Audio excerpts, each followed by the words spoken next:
Саламатсыздарбы, урматтуу телекөрүүчүлөр. Сиздер кайрадан Эл билет ток-шоусун түз эфирде көрүп жатасыздар. Биздин бул жолку чыгарылышыбыз 11 октябрь кыздардын эл аралык майрамына арналмакчы. Дегенибиз, биздин кыздарыбыз келечекке кандай илим менен, кандай көз караш менен баруусу керек деген теманын тегерегинде сөз болмокчу. Тагыраагы STEM долбоору. STEM долбоору эмне? STEM долбоорун алкаганда кыздарыбызга эмне бере алабыз, эмне үйрөтө алабыз? Деги эле технология өнүгүп жаткан заманда дүйнөгө кандай баскычтар менен, кандай аракеттер менен барабыз деген суроонун тегерегинде сөз болмокчу. Бул үчүн атайын студиябызга конокторду чакырганбыз. Эң алгачкы эле суроо ушул STEM долбоорунун координаторлорунун бири Роза айымга берилмекчи. Биз кыздарыбыз үчүн туура келечекти, туура илим билимди кандайынан берсек болот? Кандайынан туура болот? Кутман кечиңиздер менен, урматтуу телекөрүүчүлөр.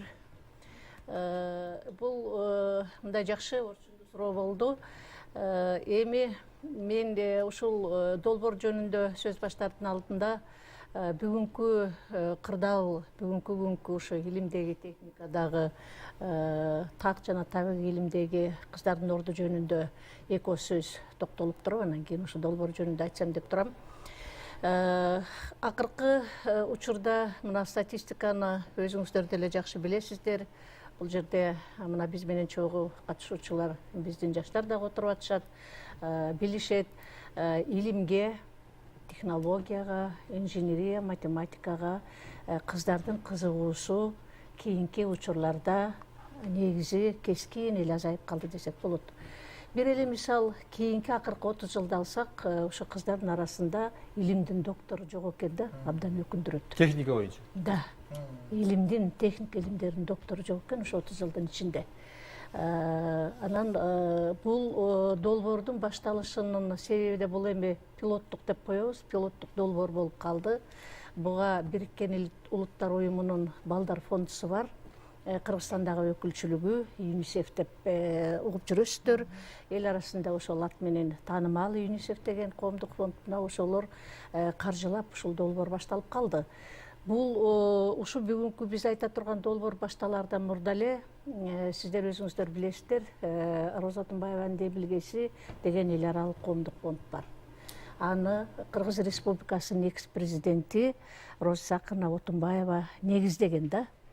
Анан бул долбоор жок деле өзүнүн демилгеси менен негизи кыз балдарды илимге, технологияга тартуу максатында ушу STEM деген өзү наука, технология, инженерия, математика. Ушуга тартуу боюнча бир топ аракеттерди жасап, мына 5-6 жылдан бери көп иштерди жасап, ошо кыздарды окутуп, чет өлкөлөргө жиберип, тажрыйба алмаштырып, анан кийин биздин Разаков атындагы техникалык университеттин базасында Кыргыз-Герман техникалык институту бар. Ошо жерде илимдин кандидаты Анипа Усупкожоева деген кыз жетектейт да. Ошол кыз менен бирдикте жайкы мектеп, кышкы мектеп деп, ушу STEM мектеби деп өткөрүп келаткан иш эле да. Анан мына Кудайдын буйругу болсо керек, бул дагы жардам болсо керек, ушундай долбоор чыгып калып, былтыркы ошо пандемия учурунда башталып калды. Жай айында башталган, июнь айында 1 жылдан ашты. Ошол долбоор абдан мындай ийгиликтүү иштеп атат деп айтсам жаңылышпаймын. Бул жерде отурган мына ата-энелерден да айтат болуш керек, кыздардан да айтат болуш керек. Бул жерде 3 чоң өнөктөш уюм иштейбиз да ал долбоорду. Бул чоң долбоор. А жерде балдарды коргоо борбору иштейт, бул жерде өкүлдөрү отуруп атат. Ошондой эле Борбордук Америка университетинин инновациялык колледжи бар, алар иштейт. Анан 3-чү өнөктөш ошо биз. Роза Атымбаеванын демилгеси эл аралык коомдук фонду. Бул жерде эми долбоор пилоттук болгондугуна байланыштуу биринчиден билим берүү жана илим министрлиги менен макулдашылган иш бул. Ошондой эле шаардык билим берүү башкармалыгы менен макулдашылып, атайын пилоттук мектептер тандалып алынган да ошо долбоорго. Ошондо бизде 51 мектеп шаардан, 10 мектеп Чүй областынын Аламидин районунан, 10 16 мектеп Ош шаарынан, 4 мектеп Кара Суу районунан Ош областынан кирген да, ошондо 81 мектеп менен иш алып барып атабыз. Азыркы күндө. Ооба. Айнур айым, эмнеге үчүн ушул технология жагына басым жасалган бул долбоор? Себеби? Башка деле тармактарга басым жасаса болот эле да. Мисалы. Негизи STEM деген бул англис тамгаларынын бирикмеси да, анан бизге которгондо бул илим, технология, математика, инженерия деп которулат. Анан бул жакта ошол 4 багытка тең багытталган. Бир эле технология эмес. Демек, Роза айтып кеткендей эле, бул көйгөй бул ошол кыздарды ошол багытка кызыктыруу да. Биздин кыргыздын кыздарынан деле, биздин кыздардан да илимпоз, ошол илимдеги математикада өзүнүн эмесин шык жөндөмүн арттырган, технологияда, инженерияда, ошол тармактарда өзүнүн шык жөндөмүн арттырып, ошол багытта дагы биздин кыздар дагы дүйнөлүк бир илимпоз эмеге ээ болсун деп, биздин Кыргызстанга өзүнүн салымын кошкон илимпоз айымдардан болсун деп ошол багытка кызыктыруу максатында болуп атат да. Себеп дегенде бизде мындай көз караш бар да. Биз негизи эле азыр ата энелер да айтып кетет болуш керек бул жөнүндө. Бизде кесипти биздин эмеде экиге бөлүп алабыз да. Кыздардын кесиби, анан эркек балдардын кесиби депчи. Анан баягы стереотиптик көз карашта карап келгенде эле ошол көп эле биз ата энелер менен иштешип атабыз. Анан ошондой эле окуучулар менен иштешкенде дагы окуучуларда да ата энелерде да ошондой ой калыптанып калган да.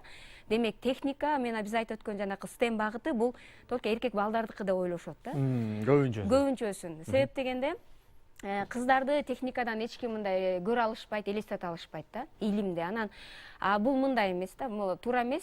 Себеп дегенде кесиптин жынысы жок.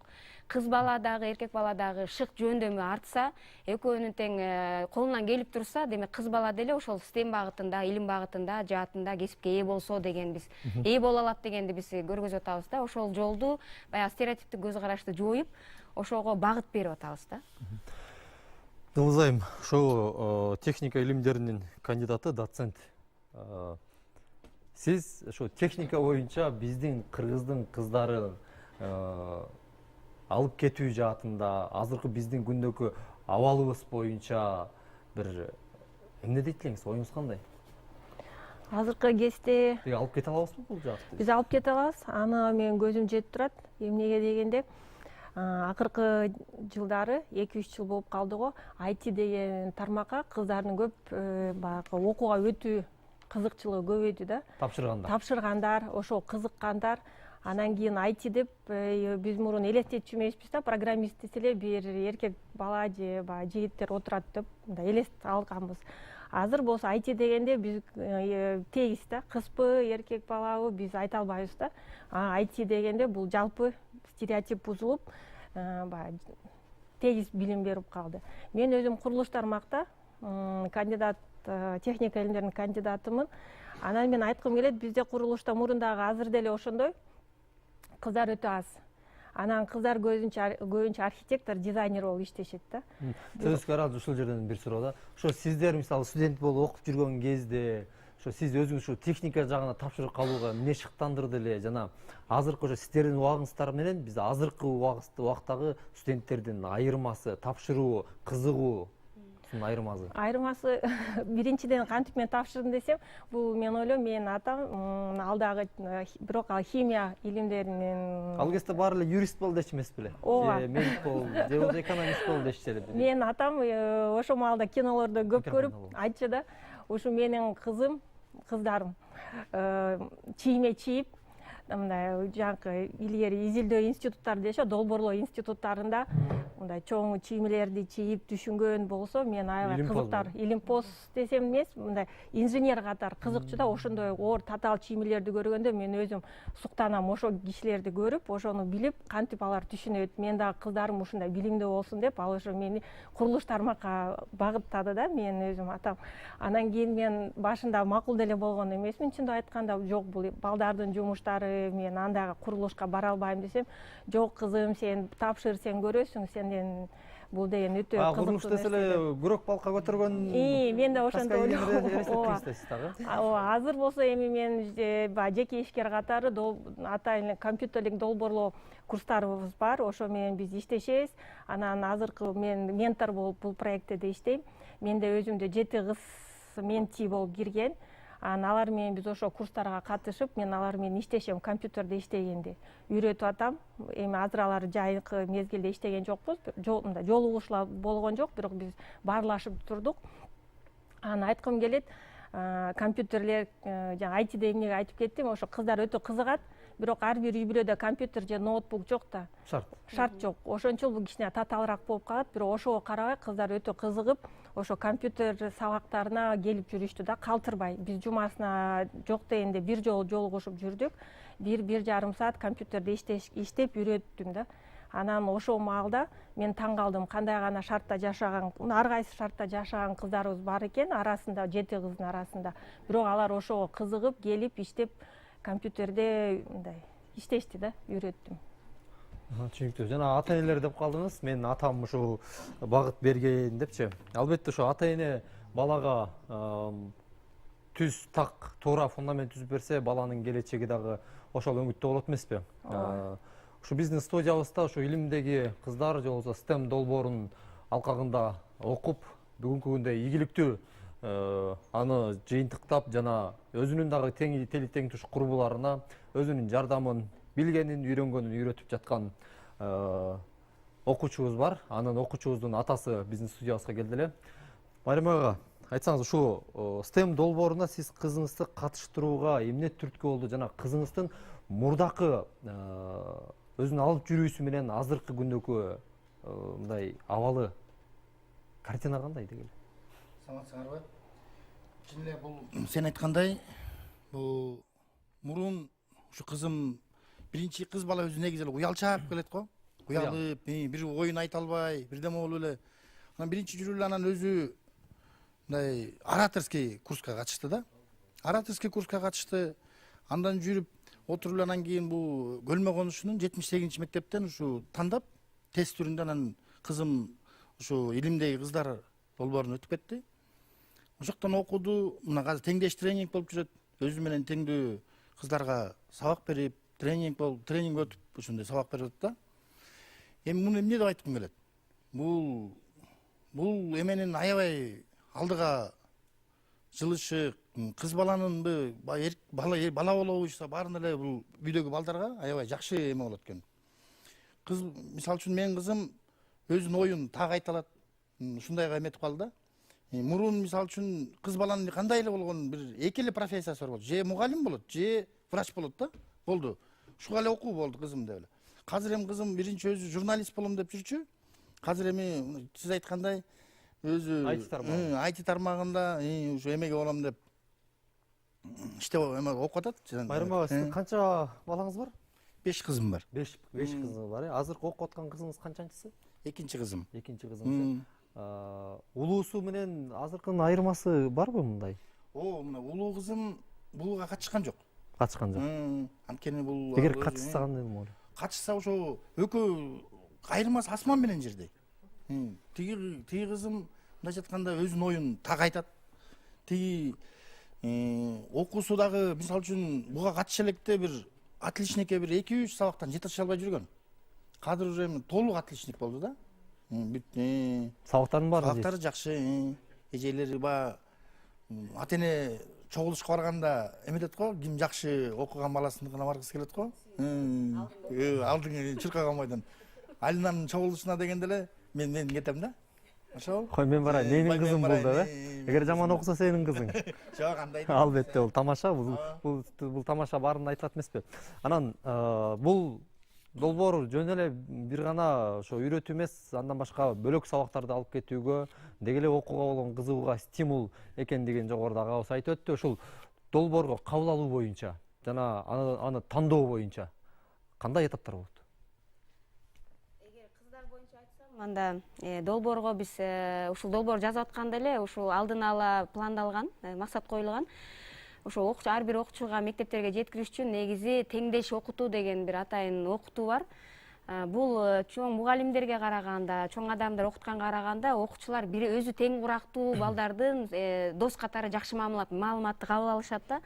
Анан ошол ыкма менен теңдеш окутуу боюнча биз 7 класс, ошол кездеги 7 класстын кыздарынан ошол Майрамбек байкенин кызына окшогон мындай активдүү, мындай элин алдына чыгып сүйлөгөнгө аракет кылган, далалаты бар кыздардан тандап алганбыз ар бир мектептен. Анан ошолор 5 күндүк атайын курстан окушкан. Бул тренер болуу да, тренерликке окутулган. Булар ошо элин алдына чыгып сүйлөгөндө ораторлук, чеберчиликти, STEM боюнча жалпы базалык маалымат берилди. Атайын дайындалган руководство менен 5 күн окушкан да. Бул практикада жүргүзүп көрүшкөн. Анан окугандан кийин, даярдалгандан кийин анан булар мектебинде 7 класстан баштап 11 класстын окуучуларын ар бир класска сабактарды өтүп атышат.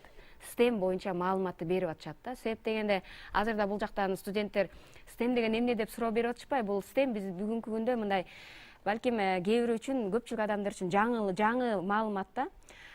Чын эле бул илимби, бир эле математиканы элестетишет, же болбосо бир эле информатиканы эмес, бул деген так илимдердин жыйындысы да. Ошол эле мектепте окуп аткан физика, химия, биология, география, мына ушунун баардыгы STEMге кирет. Анан ошол кыздар ошол баягы мектептеги жөнөкөй эле биз мектепте теорияны үйрөтөт да. Биздин окутууда бул көбүнчө практика болгон да. Элементарный жанакы ар кандай заттардын кошулмасынан кандай үчүнчү кошулма чыгат. Мына ошонун баарын колдор менен жасап көргөндөн кийин кыздарда кызыгуу пайда болот. Эксперименттерди өткөрүштү, мисалы үчүн суу эмнеден турат, кандай молекулалардан, жанакы балдар ойноп аткан оюнчуктар эмнеден жасалат, резина эмнеден жасалат, пластилин эмнеден куралат. Мына ошонун баарын көргөндөн кийин кыздарда дагы көрсө бул менин деле колуман келет турбайбы. Демек менин колуман келип аткандан кийин башкаларга да үйрөтөйүн, алар да кызыксын. Мына ошентип отуруп анан баягы кызыгуу артат экен да кыздардачы. Анан мына бүгүн бизде Нурзат да отурат, балким өзү да айтып берет болуш керек. Башкаларды окутканда бизде көбүрөөк бүгүнкү күндө көбүрөөк кыздар балдар тартылып атат да. Мен да катышсам болобу долбоорго, мен да кызыгып атам деген мындай кызыгуулар пайда болуп атат да. Сөз түрдө буга мен да кызыгып баштадым. Албетте бирок мен эң өкүнчтүүсү окууну мурда эле бүткөм. Ушул окууну бүтпөгөн студенттер же болбосо кайра окугусу келгендерге кандай шарттар барбы? Мүмкүндүк болобу? Темирлан, бул жанагы кыздар тандоо боюнча суроо болуп калбадыбы? Мына Айнура айтты, жанагы теңдеш тренерлерди кандай кылып тандап, анан алар эмне иш кылып атканын. Бул эми долбоордун максаты ушул 7 класс, это бир 13 жаштагы кыздар, 13-17 жаштагы кыздарга өнүгүүгө багыт берүү. Өнүгүүгө багыт берүү болуп эсептелет. Жолун туура тандоо боюнча. Эң негизги максаты өнүгүүгө багыт берүү, көндүмдөрдү калыптандыруу, эмени кесипти туура тандоого багыт берүү. Ошол боюнча мына биздин фонд жанагы как өнөктөш катары иштеп атабыз да атпайбы, ошондо 2 чоң компонент менен иштейт да. Мына устат болуп Жылдыз эжейдин сөзүн укпадыкпы? Ошол жерде устат шакирт деген программа курс иштейт. Ошондой эле жалпы республикалык тестирлөөгө даярдоо деген 2 компонент параллельно кетет. Устат шакиртте атайын ушу Жылдыз сыяктуу биздин республикадагы белгилүү, көрүнүктүү, ушу тарбакка тешеси бар айымдар топтолгон да. Айымдарды топтоп, анан ошолор жанагы кыздарды, 7 кызым бар дебет, ошо 7ден, 8ден, 5ден кыздарды бөлүп берип, ушу устаттар 5 айдын ичинде ошо кыздарды көндүмдөрдү ар түрдүү үйрөтүү, кесип тандоого багыт берүү, аларга кеңеш берүү, ошолорго жол көргөзүү, ушундай бир таптоо тарбия берүү иштери менен иштешет да. Тиги жанагы жалпы республикалык тестирлөөгө келгенде ал 11 класстын кыздары. 11 класстын кыздарынан тандоонун жолу кандай?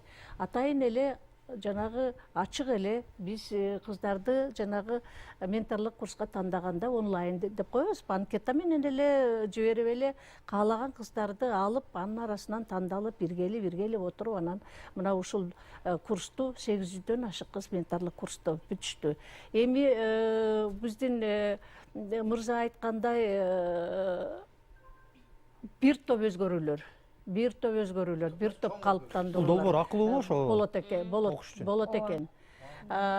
Тиги жалпы республикага тестирлөө даярдоо боюнча мына быйылкы жылы 215 кызды атайын окутуу борборунда даярдап, таптап, ошол жанагы ЮНИСЕФтин каржысы менен ошолордун каражаты менен кыздардан 1 тыйын акча коротпостон аларды даярдап 3 ай бою. Андан кийин жогорку окуу жайларына тапшырууга жетелеп жүрүп отуруп, ар түрдүү мындай мотивациялык кездешүүлөрдү аларга багыт берип, өндүрүштөрдү көргөзүп, ишканаларды көргөзүп, бул эмне, STEM деген эмне, бул эмне деген кесип, сен эртең программист болсоң эмне кыла аласың, сен эртең энергетик болсоң кандай иш кыла аласың дегенде ушундай багыт бериштерин жүргүзүп отуруп, быйыл 98% кыз биз даярдагандан окууга өтүп кетишти жогорку окуучу. Бул да чоң болжол. Анан буга бизге көмөктөш мына билим берүү башкармалыгы шаардындагы чоң.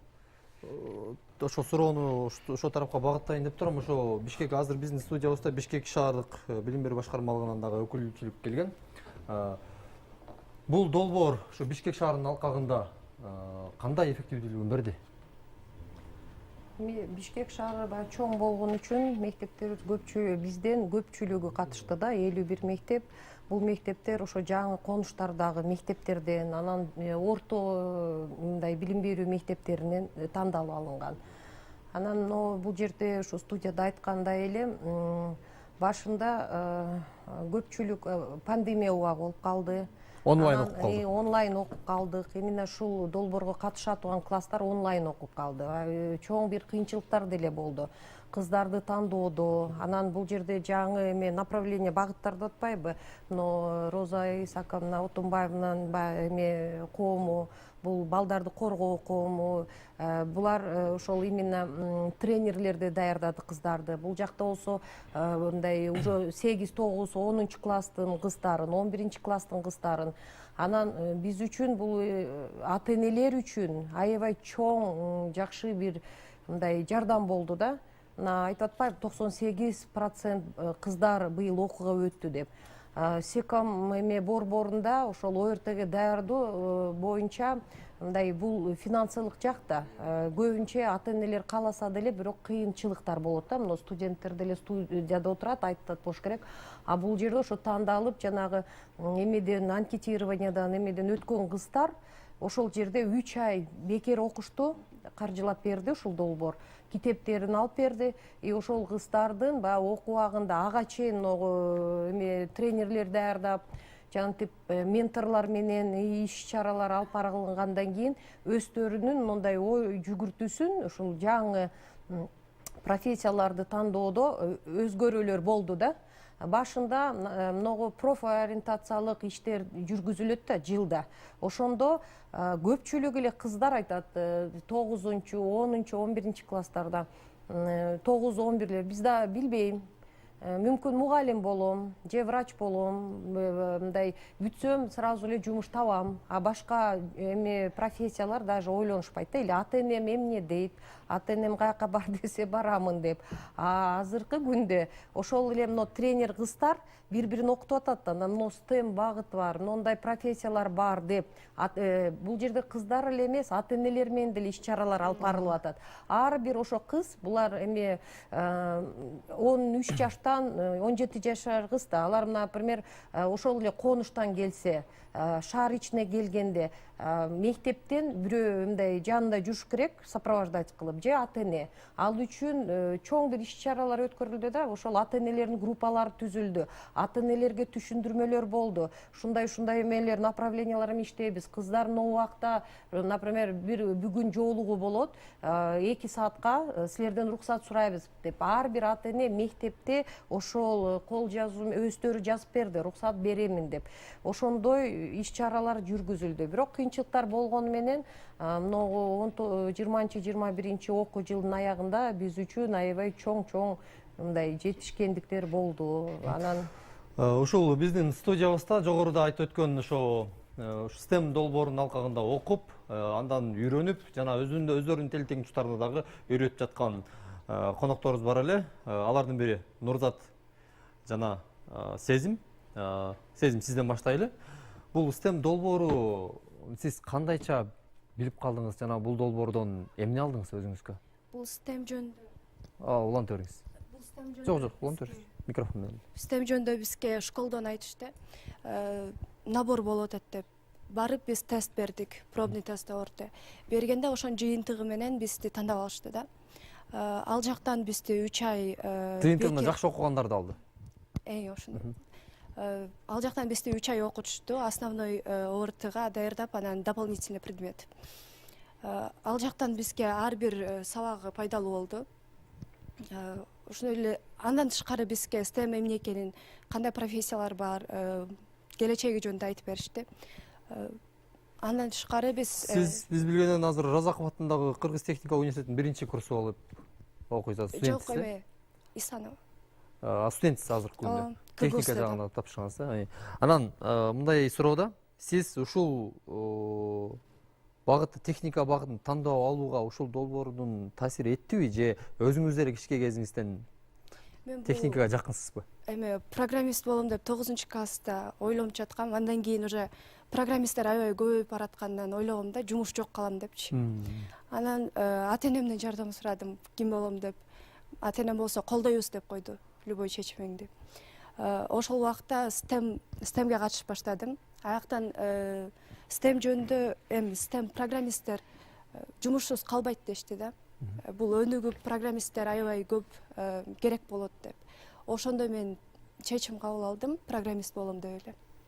Ошо ишенимдүү кадамга барууга мындай тагыраагы эмне түрткү болду сизге? Эмнеси? Ошо арасынан айткандардын арасынан сиз айтып атпайсызбы, жумушсуз калбайсың деп айтышты депчи. Бирок өзүңүз да бир нерсеге ишенип туруп бардыңыз да ушул чечимге? STEMде бизге көп мотивация беришти.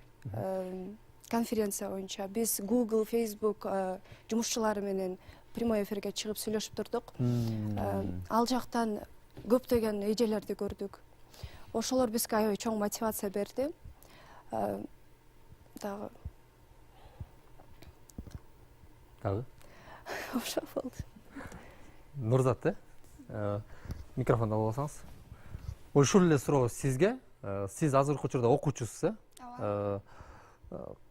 окуу кандай жүрүп жатат?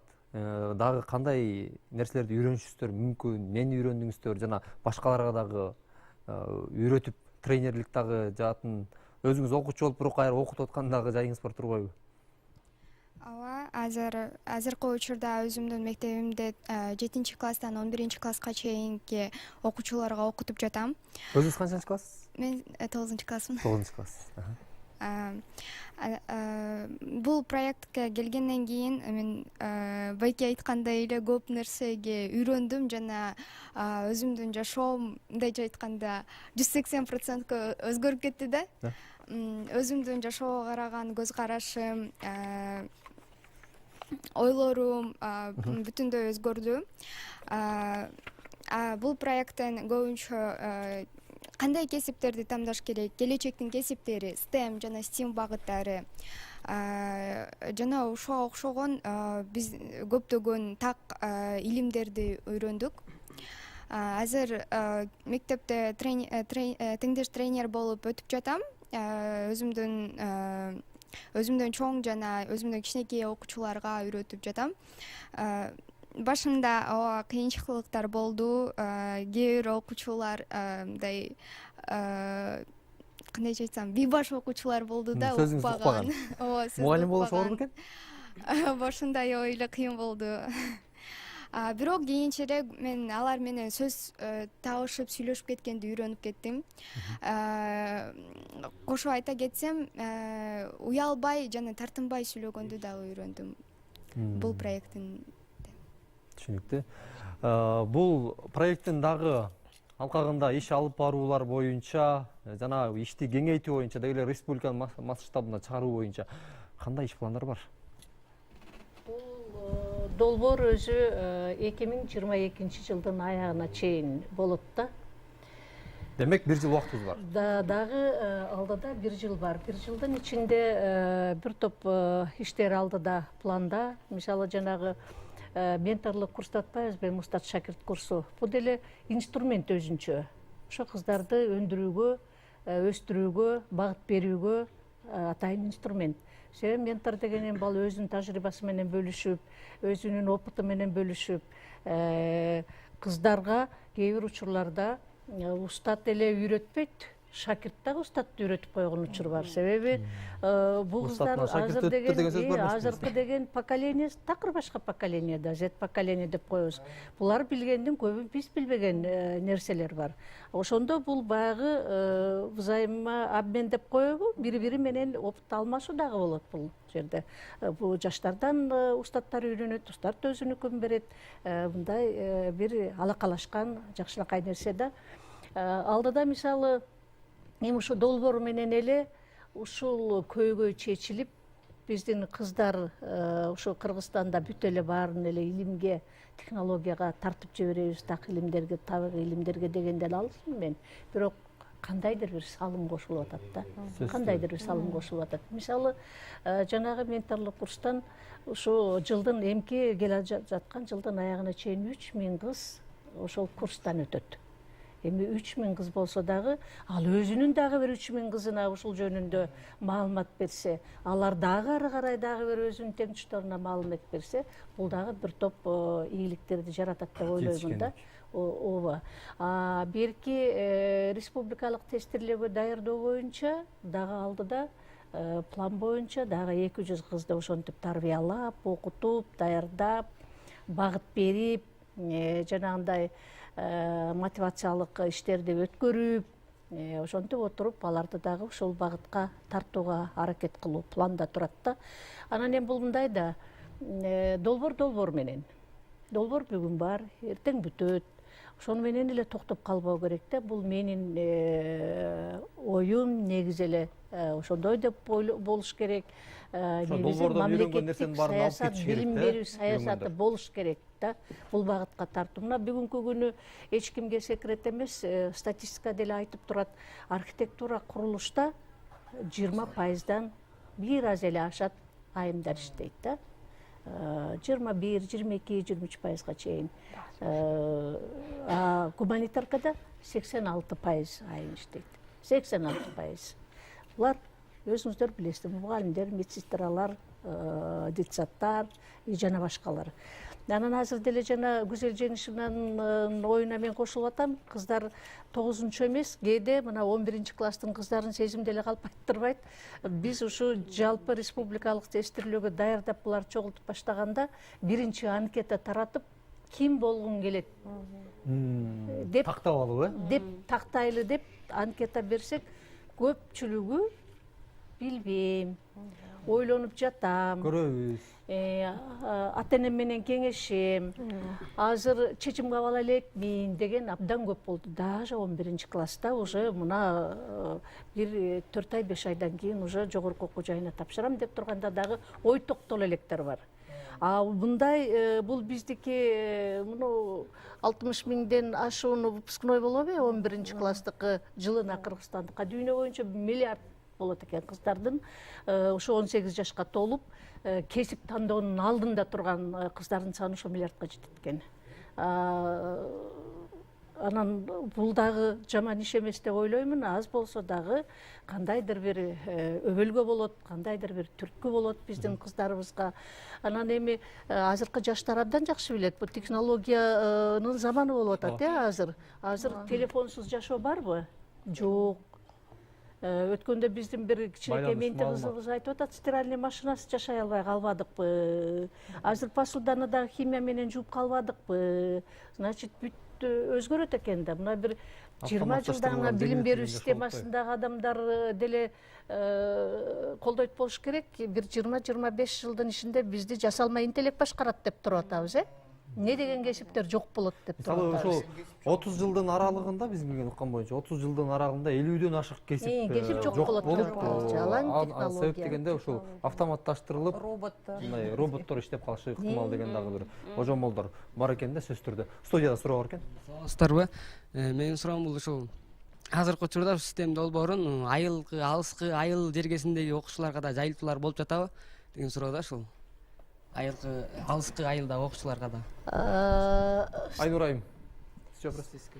Эме негизи жана Роза айтпады эле, бул долбоордун алкагында болуп аткан пилоттук мектептерде бул долбоорду эме мектептер тандап атканда сиз айткандай ошол именно шаардын так ортосунда эмес, ошол андай жаңы конуштарга мүмкүнчүлүгү азыраак болгон ушундай мектептерге атайын тандалганда, анан айылдардан ички миграция көп ички миграция көбүрөөк, ички жана биздин мигранттардын окуучулар балдар көп окуган мектептер тандалып алынган, бул Бишкектин тегерегиндеги жаңы конуштар.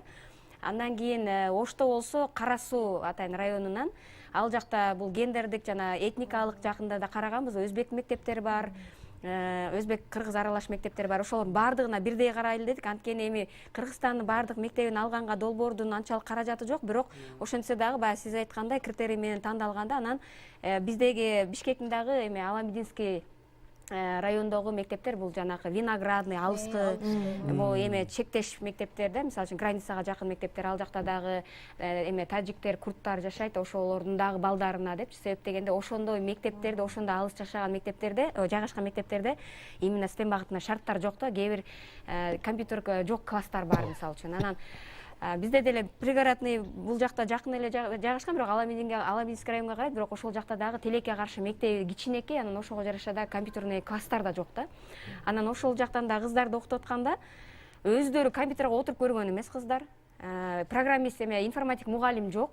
Анан ал жака илим, технология, информатика дегенди үйрөтүш кыйын болду да. Ит жок же ит байлаган жип жок деген макалга такалып. Анан ошого карабастан мына ушул биздин ата-энелерибизди окутуп атып, баягы өздөрү сырткы миграцияда иштеген атасы ошол кызынын ошол шыгын көрүп, шыктануусун көрүп, кызынын келечекте кесибинин бир актуалдуу боло турганын көрүп, ошо сыртта мигрант болуп иштесе да ошо кызына ноутбук алып берди да. Анан мына ушул кичинеден башталат да, биз айтпайбыз сразу эле 2 жыл 3 жыл ичинде бир 300 кыз кыйын болуп кетет эмес, ошо четинен башталса, анан уже көбөйөт да. Албетте, жакшы сөз бар эмеспи, тиги башталат баары майдадан, байкабайт аны майдадан депчи, майдан нерседен баардыгы башталат да. Ушул микрофон жакын. Айнурага кошумчам, ушу биздин мен кызым деле ушу 7-класс кезинде тапшырып атканда 700 кыз өттү деп аткан да. 700 кызды тандашып, анан ошондон барып анан кийин чын эле кээ бирөө чыдаганы бар экен, окуп кеткени бар экен, улантканы бар экен, анан ата-эненин дагы көп чоң эмеси таасири кеткен да. Анткени бар жардам берип, моомда жана COVID-19 болуп калбадыбы? COVID маалында онлайн бүт эжинче салып бериш керек. Эмесинечи интернет болуп туруш керек да, дайым онлайн окуганда ошун көбүн бир жерге барат дейт, айка жеткиресиң, алып келесиң, ушундай көп нерсе болот да. Мунун жагынан чын эле ушул эме экен да. Балага болгон инвестиция, эң жакшы инвестиция деп атпайбы, ошо балдарды чын ата-энелер балдар деп жашайт да. Балдар илимдүү, билимдүү болсун, эртеңки күндү бала өзүн өзү көтөрүп, өзүн өзү алып кетүүсү аларга бир чоң кубаныч, бакыт эмеспи? Студия суроо бар экен. Саламатсыздарбы? Менин суроом ушу STEM долбоорун негиздөөчүлөрүнө болмокчу. Ушу STEM долбоорун эркек балдар да окутабы? Окутса болобу? Жанагы кайсыл багытта? Ошол Мисалы, кечиресиз, бул суроого мен толуктоо киргизейин, Орозай. Бул жактыкы, мисалы, кыздардыкы техникадан алысыраак эмеспи бизде, чынын айтканда, кыздардын көбү. Жогоруда айткандай эле мугалим жана башка. Ал эми балдарыбыз кайсыл жагын тандайт болду экен эгер?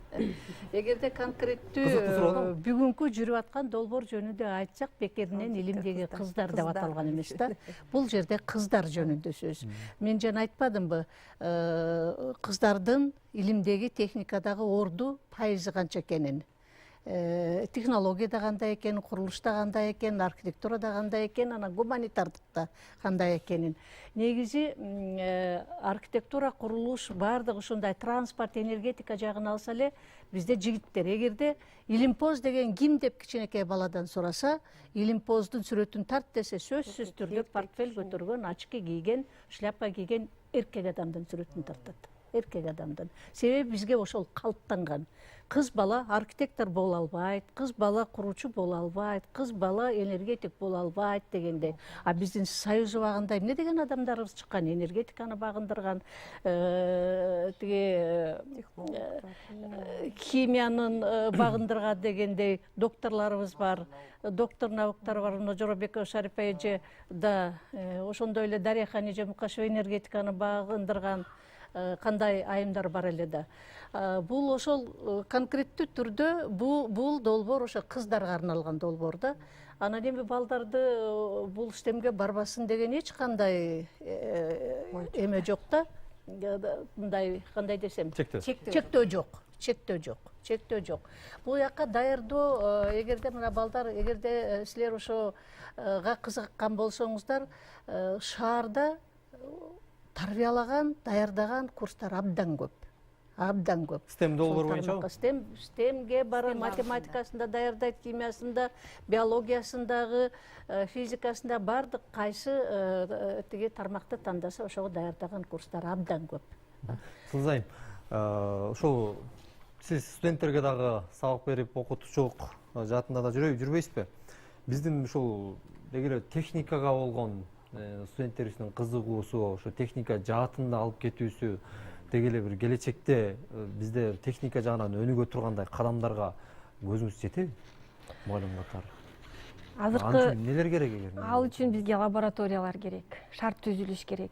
Мисалы студент катары мен көрөм, эгер мугалим жакшы сабак аракет кылып өтүп атса, алар баары сабак калтырбай келет, ошого кызыгат. Анан компьютерлер жаңы турса, алар калтырбай ошо сабакка келип, ошону үйрөнүшөт да. Шарт болсо. А бирок кээде биздин университеттерде, мектептерде деле айтып кетип атпайбы, андай шарттар жок. Мен балдарым шаардын борборунда окушканга, аларда химияда кадимкидей реактив берип сабак өтүшчү да. Анан кийин мага келген 7 кыздан сурасам, алар андай өтпөйт экен. Ошо эле Бишкектин ичинде эле, ошо шаардын ортосундагы мектептер менен шаардын чет жакадагы мектептердин айырмасы ошол жерден эле билинип калып атат да. Анан мен таң калдым. Мен кыздарым уже студент кыздар да, эмечи, анан мен таң калып, силер химияны кантип өтчү элеңер, биякта суроо болуп атат. Ушундай кыздар келип, ушундай жөнөкөй эле суроолорго жооп бере албай жатышат десем, бизде мындай болчу, биздин мугалимибиздер проектке катышып, реактив берип, подарок берип, ар нерсе мындай кызыктырчу дейт да. Ошол эле маалда кыздар, мага келген кыздар кызыгат да. Ошолор менен кайра бир сыйра иштеп, айтып, түшүндүрөсүн. Кайра баштан окутууга туура келет. Аларды мен окута албайм, анткени мектеп программасында, бирок мен компьютер аркылуу көрсөтчүмүн да, ушундай кылса болот экен, же YouTube'дан бир видеону көрсөтүп, ушундай деле кылсат болот турбайбы деген сөз да. Бул шарт түзүү да. Бул кадимки эле жанагындай баягы эле каражат көбүнчө эми шаардын борборунда ата-энеден чындап эле айтканда биз салым кошуп, бизге мектептерге көп жардам берчүбүз, ошого алар ошондой шарт түзүлчү да. Güzel ayım. Ошол эле суроого сизге куйругулаш суроо узатайын. Балким суроом даректүү болбой калышы ыктымал. Ушу шаар ичи боюнча деп делинген сөз болду. Мындай мектептердин арасында дагы мындай бири өйдө бири ылдый шарты бар, шарты жок болобу же негизи тең болуш керек эле? Шарты эми админтип айтсам, мектеп директорунан бүгүнкү күндө бизде, если биздин билим берүү башкармалыгында 97 мектеп да, Бишкек шаарында муниципалдык мектеп, мамлекеттик мектеп десек, ал жерде проектный мощность деп коебуз да, 78 000 бала окуш керек. Анан ички миграция баягы эми ушу проблема көтөргөндүктөн жыл сайын акыркы 5-6 жылдан бери 5 000ден 7 000ге чейин, даже 10 000ге чейин бала көбөйүп атат да. Бүгүнкү жаңы окуу жылында, 21-22 окуу жылында бизде азыр 178 000 бала окуп атат биздин мектептерде. Эми өзүңөр билесиңер, башталгыч класстар 3 смена окушат. Класста 50-55ке чейин бала бар. Мектептечи, центрде ошого борбордогу, мындай центрдагы мектептерде, гимназияда деле ошол эле конуштарда деле ошол проблема да. Анан класста ошол баланын саны көп үчүн деле, например, мектепте 700 бала окуш керек, аякта 4000ге жакын бала окуганда өзүңөр деле ойлосоңор болот, баягы мамлекет бир, например, компьютерный класс, бир лаборатория берет да. Ал жерде расписанияны деле 7 саат, бир күндө 7 саат болот да. Ошон үчүн деле мугалим ошол 45-50 балага саат өткөндө, ал үчүн, чтоб лабораторияда иштеш үчүн, бир 15 максимум бала мындай окуучу катыш керек да. Ал жерде еще ошол 50 балага эме еще сабакты түшүндүрүп бериш керек. Ошондой проблемалар бар. Ал үчүн жылда эле бирден, экиден мектеп курулуп атат, бакчалар курулуп атат. Бирок бул проблема мындай бизге азыр хотя бы 50 мектеп, если мындай алсак, чтоб мындай разгрузить кылыш үчүн ошончо мектеп курулуш керек, салыныш керек. Мен да ошо кошуп кетким келет да. Жана мен айттым го, биздин мисалы мектепте айтпай элем кайсы номер экенин, мындай кийин да жакшы жаман сөздөр арасында болбосун. Көп мугалимдер эл аралык долбоорлорго катышканда, анан ошолор аркылуу эле ошо бүт проектке катышып эле ошол жерден каражат алышканда, менин кызым келип, мен таң калгам да, күлүп атпа, биз дейт бир олимпиадага катышканбыз дейт, анан тандаганда ким кайсы олимпиадага тандайсың дегенде, ал чет мамлекетке кетем деп англис тилин тандап, англис тилиге олимпиадага катышып атат дагы. Анан бир-эки калган жакшы окугандар химия, бирөө физика тандаган да. Анан айтып келип атпа, мен ошондо химияны тандасам болмок экен дейт. Анан эмнеге десем, айтат, тиги эже бир элчиликке барып, каражат бөлдүрүп, анан кийин баарыбызга мектептен жанагы эмне деп шаймандарды уткандан кийин олимпиаданын жыйынтыгында таттуу, анан бир китеп, блокнот берип койсу дейт. Химиядан уткандарга хим реактив деп килтеген чемодан берип туруп, анын кошуп туруп бир химияга эксперимент жасай турган китеп кошуп берип атпайбы. Ошо китепти экспериментти колуна берген чемоданда реактив менен жасаса болот экен да. Анан айтып атпайбы, андан көрө мен химияга барып, ошондой чемодан алмакмын, ошо бүт реактивдер менен английский тилди утканда мага жөн эле сникерс менен мындай шоколад берип койду деген ошондой болот да. Бул деле бир мугалимдин мындай кыймыл аракети да. Ошо менен жарым классы эмки жылда баары тең химияга кетишти да. Анткени алар химия кызыкпаса да, ошо чемодан, ошо реактив үчүн барыш керек. Жана жогоруда Роза айым айтып өтпөдүбү, тиги биз баардыгын эле ошо техникага үндөбүй, баарын эле техника жаатына жакындатып байлап сала албайбыз, бирок кандай да болсо бир аз да болсо салымыбызды кошкубуз келет депчи. Сөзсүз түрдө ошо жакшыга жаман аралашып атпайбы? Эжеге айтып кетейин, бир кошумча Темурлан. Азыр мына көйгөйлөрдү айтып атпайбызбы, мектепте ал жетпейт, бул жетпейт деп атабыз. Эми мунун баардыгы ар бир мектептин да күнөөсү эмес. Негизи бул жерде мамлекеттик саясат болуш керек. Эгерде биз STEMди өнүктүрөбүз десек, ошондой эле билим берүү саясатында STEMдин орду болуш керек.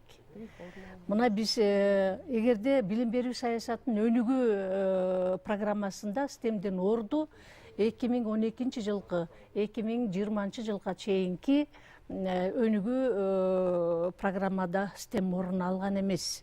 Андай болгон эмес STEM деген нерсе. Мына кийинки мына биз эле ушу долбоордун алкагында биздин илимдин доктору Абакир Мамытов деген агайыбыз, сиздердин баарыңыздарга көпчүлүгүңөргө тааныш. Ошо киши чоң иликтөө жасап чыкты. Бүт стратегиялык билим берүү саясатынын документтеринин баарын. Ошондо билим берүүнүн өнүгүү өткөндөгү программада жок экен. Андан кийинки базистик баардык окуу пландарын баарын анализдеп чыкты. Ошондой эле мектептик тиги билим берүү стандарттарын баарын анализдеп чыгып, өзүнүн сунуштарын берди да, министрликке берди, билим берүү академиясына берилди. Ошонун негизинде мен ойлойм, быйылкы жылы кичине ушул долбоорго билим берүүнүн стратегиясынын өнүгүү программасына 21-40 жыл дегенге STEM деген сөз пайда болуп калды. STEAM деген сөз пайда болуп калды. Бул дагы бир кичине мындай саясатта тиги эмеде болгондон кийин ары карай кичине өнүгүүгө түрткү болот болуш керек. Эми буну бир жылдын ичинде баардыгын кантып жасап жибериш мүмкүн эмес. Жана жогоруда өзүңүз айтып өттүңүз да, кечиресиз, сөзүңүз орунсузда болсун. Долбоор менен, долбоор бүгүн башталса дагы анын бүтө турган учуру бар. Ага да каражаттар керек, жана башка деген оюңузду айтып өттүңүз. Бирок ушул долбоорду мындан ары дагы алып кетүү үчүн министрликтин ою кандай? Ою барбы? Министрлик ошо мен азыр айтып баштадым, жанагы билим берүүнүн өнүгүү, стратегия развития образования деп атпайбызбы, өнүгүү программасына кирип калды. Кандайдыр бир деңгээлде болсо да STEM деген багыт кирип калды. Аны өнүктүрүү боюнча тиги пункттар кирип калды. Ошондой эле жанагы мектептик тиги мамлекеттик стандарттарга уже бул кирип калды. Министрликтин 3 жылдык өнүгүү программасы кабыл алынды. 2021-23 21, 22, 23 ошого дагы ушу система боюнча кандай өнүктүрүү, мектептерге кандай жардам берүү, лабораториялык базаларды чыңдоо жана башка деген сыяктуу негизи STEM деген бир түшүнүк пайда болуп, ошол мамлекеттик тиги нормативдик документтерде орун алып калды да, бул абдан кубандырат. Анан бизде бир эле мен дагы бир айтып кете турган нерсе, мен өзүмдүн мындай практика катары эле практикант катары эле айтсам, практикада адам катары эле бизде эмгек рыногу бүгүнкү күн эмнени талап кылат? Кимди талап кылат? Жогорку окуу жайы кимди даярдап атат? Ушул өлкөнүн өнүгүү программасы менен биздин жогорку окуу жайларынын кадр даярдоо саясатын айкалыштырыш керек. Себеби биз экономисттерди даярдап атабыз, айтыштиктерди даярдап атабыз, мисалы медиктерди даярдап атабыз. А биздин өлкө кандай, кайсы тармак менен, кайсы жол карта менен өнүгүп баратабыз? Бизге ким керек эртең? Ким керек? Канча керек? Кайсыл адис керек? Канча, кандай адис керек? Туура да, баарыбыз эле юрист болсо, баарыбыз экономист болуп кетсек, окатты ким болот? Юристти даярдай беребиз, вуздар, балдар бара берет, аларга багыт беришибиз керек да. Бизге өлкө деген момундай өнүгүп баратат, эртең мондай тармак болот экен. Балким тоо кен өнүгүп атат. Бизге геолог керек бекен, же дагы ким керек экен? Минералог керек бекен, же энергетик керек бекен? Ошого жараша мындай бир байланыш керек да, байлануу, өнүгүү карта жогорку окуу жайлары менен биздин эмгек рыногунун өнүгүү программасы өлкөнүн айкалыш керек. Таяктын эки жагы бар дейт. Жана бүткөн ишке сынчы көп деген дагы сөз бар. Албетте бул ушул STEM долбоорун көпчүлүгү колдоп, бирок айрым учурларда айрымдарга дагы бир өзүнүн сынын пикирин айткандар дагы жок эмес чыгар, болгон чыгар сиздергечи. Бирок ошондой мисалы жетишпестиги боюнча дагы кыскача айта кетпесек болбойт да. Нелер жетпейт? Мен ментор катары айткым келет. Ата эненин мындай туура көз карашы, колдоосу. Анткени мен кыздар менен мамилешип баягы келип жолугабыз дегенде бизде биринчиден баягы эки смена болуп калды. Жарым кыздар биринчи смена, жарым кыздар экинчи смена болуп калды. Анан класстары дагы ар кайсы класс болуп калды. Бирөө 9-класста окуп атса, бирөө 7-класс болуп, кичине мындай кызыкчылыктары бөлөк болуп калды. 9-класстагы кыздар уже колледжге өтөмбү же мектепте каламбы деп калышканда, ата энелери менен сүйлөшкүлү, ата энелери менен мамиле мындай сурагыла, эмне кылайын дегенде, кээ бир кыздар айтты, биз ата энебиз даже билбейт ошо проектке катышканыбызды, алар билсе урушат дейт. А эмнеге урушат десем, айтышат, анткени үйдө кичинекей бөбөктөрүбүз бар, а биз болсо бул жака 2 саатка келгенибиз, алар үчүн 2 саат бала каралбай калды. Андан көрү эгер биз айтсак, үйдө отур деп айтышат деп. А мен таң калдым да, силерди эми астыга жакшыга үйрөтүп атабыз, көрсөтүп атабыз, сүйүнүш керек десек, жок, кээ бир ата энелер ушундай мамиле кылышат да.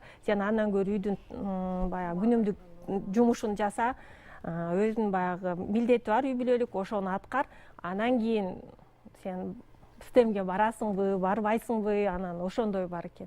Анан ошондо мен аябай билинди, ата эне колдогон кыздар, мына байке да айтып атпайбы, алып келет, жеткизет, сурашат, каякта жүрөсүң, кандайсың деп. А кээ бир кыздар бизден кийин барышып жашырат да. Анткени алар үчүн бул проблема болду катышуу. Жыйынтыктоочу иретиндеги бир сөз студиядан ушул STEM долбоорун мындан ары кантип өнүктүрө алабыз? Кантип алып кетсек болот? Токтотпой. Кыскача. Кыскача. Бул эми баланын кызыгуусу. Баланын шыгы керек буга. Мугалимдин маалыматы? Мугалимдин маалыматы керек. Ошондой эле ата эненин колдоосу керек. Анан жанагы эски көз караш, стереотипти. Кыз только мугалим болуш керек, кыз только экономист же бухгалтер болуш керек эмес. Кыз дагы илимде да болуш керек, техникада да болуш керек, бардык тармакта. Күчтүү жана көз карандысы болуш керек да. Кыз баланы билим алууда ажырап, мындай бөлбөө керек да. Бөлбөш керек. Чоң рахмат. Урматтуу теле көрүүчүлөр, биз жогоруда ошо кыз баланы кандай туура багытта, кандай туура кесипти тандоосу боюнча жана бүгүнкү күндөгү биздин коом, биздин эртеңки келечегибиз эмнени талап кылып аткандыгы боюнча жана адистиктер тууралуу сөз кылдык. Илим жана инновациянын өнүгүшүнүн алкагында ошо алдыңкы бир 30 жылдын аралыгында 50-дөн ашык кесиптер жоюлуп кетиши ыктымал деп дүйнөлүк илимпоздор дагы айтып кеткен жайы бар. Андыктан ошо техника, IT тармагы деги эле ошо дүйнө өнүккөн тармакка биз дагы бел байлап башыбыз менен бир багыттуу болушубуз керек. Жана илимдеги, билимдеги бирдей саясаттын болуусу балдардын жана кыздардын деги эле эртеңки келечек ээлеринин дүйнө таанымына жана өздөрүнүн ордун таап калуусуна чоң бир өбөлгө болот экен. Менин аты жөнүм Темирлан Сейитбек уулу. Аман туруңуздар.